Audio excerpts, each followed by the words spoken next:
ఈ పాస్టర్ ప్రవీణ్ మరణానికి సంబంధించి కుటుంబ సభ్యులు ప్రభుత్వ విచారణ మీద నమ్మకం వ్యక్తం చేస్తున్నా కొందరు రాజకీయ ముసుగులో దీన్ని ఒక వివాదం చేద్దామని చూస్తారు. దీన్ని ఎలా కంట్రోల్ చేస్తారు? నేను గతంలో కూడా చెప్పాను, మాతో ధీటుగా పోటీ పడలేక కుల మత ప్రాంత విభేదాలు రెచ్చగొట్టి రాజకీయ లబ్ధి పొందాలనేది వైకాపా లక్ష్యం. దాంట్లో మీకు ఎలాంటి సందేహం అవసరం లేదు. పాస్టర్ ప్రవీణ్దే కాదు, ముందు ముందు కూడా ఇలాంటి అనేక డ్రామాలు వాళ్ళు చేస్తారు. ప్రజలందరూ అప్రమత్తంగా ఉండాలి. అనేక డ్రామాలు చేస్తారు. ఇప్పుడు ప్రభుత్వం ప్రతి ఇష్యూని సీరియస్ గా తీసుకుంటుంది, దర్యాప్తు చేస్తుంది. ఒకవేళ ఎవరైనా తప్పు చేస్తే వాళ్ళు వదిలిపెట్టే ప్రసక్తి ఉండదు ఈ ప్రభుత్వంలో. ఎవరైనా ఉన్నాయి, టీడీపీ వాళ్ళు అవ్వచ్చు, వైకాపా వాళ్ళు అవ్వచ్చు, జనసేన వాళ్ళు అవ్వచ్చు, బీజేపీ వాళ్ళు అవ్వచ్చు, ఎవరిని అవ్వచ్చు. ఎవరిని వదిలిపెట్టదు. తప్పు చేస్తున్న మటుకు ఎవరిని వదిలిపెట్టదు ఈ ప్రభుత్వం. అది చాలా క్లారిటీగా లా అండ్ ఆర్డర్ విషయంలో గౌరవ ముఖ్యమంత్రి గారు చాలా క్లియర్ గా ఉంది. అవునండి, ఎందుకు పని చేయకూడదండి? ఎందుకు పని చేయదండి? రెడ్ బుక్ లో ఏముంది? ఎవరైతే చట్టాన్ని ఉల్లంఘించి ప్రజల్ని కార్యకర్తలను ఇబ్బంది పెట్టారో వాళ్ళని వదిలిపెట్టను అన్నాను. అంటే వాళ్ళు చట్టాలు ఉల్లంఘించినట్టే కదా.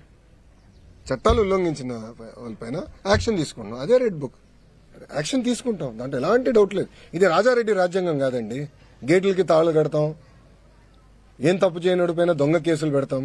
అలా ఎప్పుడు చేయలేదు. ఈరోజు జగన్మోహన్ రెడ్డి గారు ఫ్రీగా తిరగట్లేదు. Z+ సెక్యూరిటీ ఉందండి. అరే పవన్ అన్న కన్నా ఎక్కువ సెక్యూరిటీ ఉంది ఆయనకి. భలే ఉన్నారు.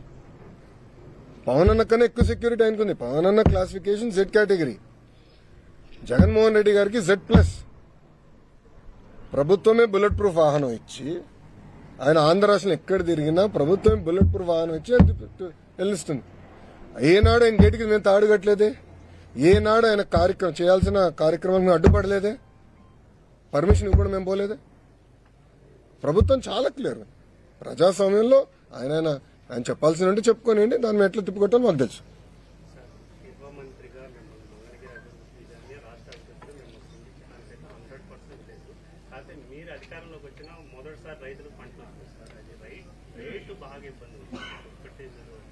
అన్న ఇప్పుడు మీరు చూస్తే వరి తీసుకుంటే, వరి విషయంకి వస్తే, ఒక్క నిమిషం పూర్తి చేయను.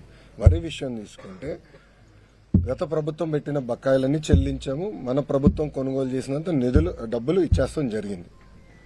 ఇప్పుడు మిరప ఉంది. కొన్ని వేరియంట్స్ కి తక్కువ వస్తున్నాయి, కొన్ని వేరియంట్స్ కి ఎక్కువ వస్తున్నాయి. అది కేంద్ర ప్రభుత్వం ఇంటర్వెన్షన్స్ 11,500 కింద చేశాం. పసుపు